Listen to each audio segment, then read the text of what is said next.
আজ সন্ধ্যায় দেশের প্রশাসনিক কেন্দ্রবিন্দুতে এক অভাবনীয় এবং নজিরবিহীন কর্মচাঞ্চল্য লক্ষ্য করা যাচ্ছে, যা দেশের লক্ষ লক্ষ সরকারি চাকরিজীবীর জীবনের মোড় ঘুরিয়ে দিতে পারে। প্রিয় সরকারি চাকরিজীবী ভাই ও বোনেরা, আজকের সকালের আপডেট নিউজে আপনাদের স্বাগত।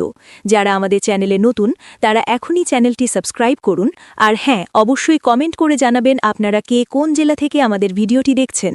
তবে চলুন কথা না বাড়িয়ে আজকের সর্বশেষ সংবাদটি জেনে নিন। বর্তমান সময়ের সবচেয়ে আলোচিত এবং কাঙ্ক্ষিত বিষয় নবম জাতীয় পে স্কেল নিয়ে আজ এক ঐতিহাসিক সিদ্ধান্ত আসতে যাচ্ছে।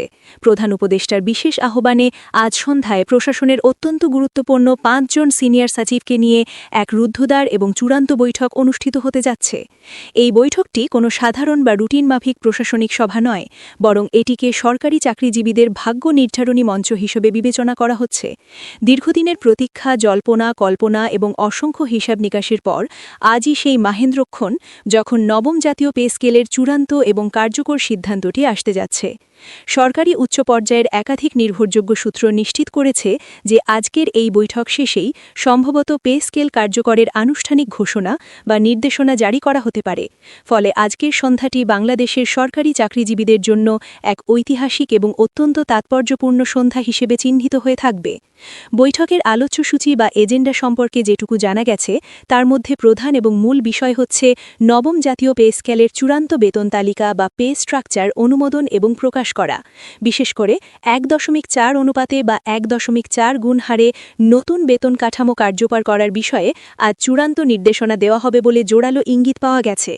এই ১.৪ অনুপাতটি সরকারি কর্মচারীদের জন্য অত্যন্ত গুরুত্বপূর্ণ, কারণ এই ফর্মুলা অনুযায়ী বেসিক বেতন পুনর্গঠন করা হলে কর্মচারীদের মাসিক আয়ে এবং জীবনযাত্রার মানে এক উল্লেখযোগ্য এবং ইতিবাচক পরিবর্তন আসবে।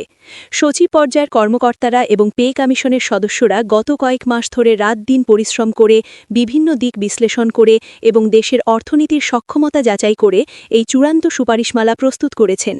আজকের বৈঠকে প্রধান উপদেষ্টা এবং অর্থ উপদেষ্টার উপস্থিতিতে সেই সুপারিশগুলোর উপর সর্বশেষ সিল মোহর বা অনুমোদন দেওয়া হবে। তাই এই সিদ্ধান্ত যখনই বাস্তবায়িত হবে তা হবে সরকারি কর্মচারীদের দীর্ঘ প্রতীক্ষা ও ধৈর্যের ফসল। প্রধান উপদেষ্টা নিজেই এই বৈঠকটি আহ্বান করেছেন এবং তিনি বিষয়টিকে ব্যক্তিগতভাবে তদারকি করছেন, যা এই পুরো প্রক্রিয়াটির গুরুত্ব ও গভীরতা বহুগুণ বাড়িয়ে দিয়েছে। সাধারণত অতীতে দেখা গেছে যে এই ধরনের বড় এবং সংবেদনশীল সিদ্ধান্ত নেওয়ার ক্ষেত্রে আমলাতান্ত্রিক জটিলতায় দীর্ঘ সময় লেগে যায় এবং একাধিক ধাপে মাসের পর মাস আলোচনা চলে। কিন্তু এবার পরিস্থিতি ভিন্ন। প্রশাসনের সর্বোচ্চ পর্যায় থেকে, অর্থাৎ প্রধান উপদেষ্টার দপ্তর থেকে সরাসরি নির্দেশনা আসায় কর্মকর্তারা বিষয়টিকে সর্বোচ্চ অগ্রাধিকার দিয়ে দেখছেন এবং দ্রুততম সময়ের মধ্যে একটি সিদ্ধান্তে পৌঁছানোর চেষ্টা করছেন। বৈঠকে উপস্থিত থাকার জন্য যে ৫ জন সচিবকে ডাকা হয়েছে তারা তাদের নিজ নিজ মন্ত্রণালয়ের, অর্থাৎ অর্থ, জনপ্রশাসন, মন্ত্রিপরিষদ ও আইন মন্ত্রণালয়ের আর্থিক ও প্রশাসনিক দিকগুলো তুলে ধরবেন। সব মন্ত্রণালয়ের মতামত এবং সক্ষমতা মিলিয়ে একটি সমন্বিত এবং টেকসই সিদ্ধান্ত নেওয়ার প্রস্তুতি চলছে, যাতে ভবিষ্যতে কোনো জটিলতা সৃষ্টি না হয়। আজকের বৈঠক থেকেই মাঠ পর্যায়ের জন্য একটি স্পষ্ট দিক নির্দেশনা আসবে বলে আশা করা হচ্ছে। এই বৈঠকের আরেকটি অত্যন্ত গুরুত্বপূর্ণ এবং আকর্ষণীয় দিক হল অর্থ উপদেষ্টার উপস্থিতি এবং তার সম্ভাব্য বক্তব্য।